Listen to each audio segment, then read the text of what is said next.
ধুবড়ী এমন একটি শহর, যেই শহরের বেশিরভাগ মানুষই লঞ্চ বা নৌকার মাধ্যমে এই শহরে যাতায়াত করে থাকে। আজকের ভিডিওতে আমরা জানবো লঞ্চ বা নৌকার মাধ্যমে যাতায়াত করার আনন্দ।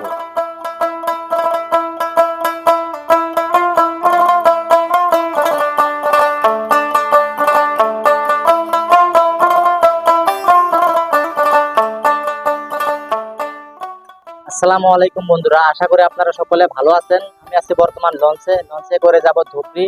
ধুবড়ী থেকে যাব কুচবিহার গিয়ে দেখবো কুচবিহার রাজবাড়ি এবং মিডিয়ার বাড়ি, গোপাল ভাঁড়ের জীবনী আদি অন্যান্য রহস্যময় জায়গা সহ। আপনারা ভিডিওটাকে লাইক, শেয়ার, সাবস্ক্রাইব করে দেখতে থাকুন।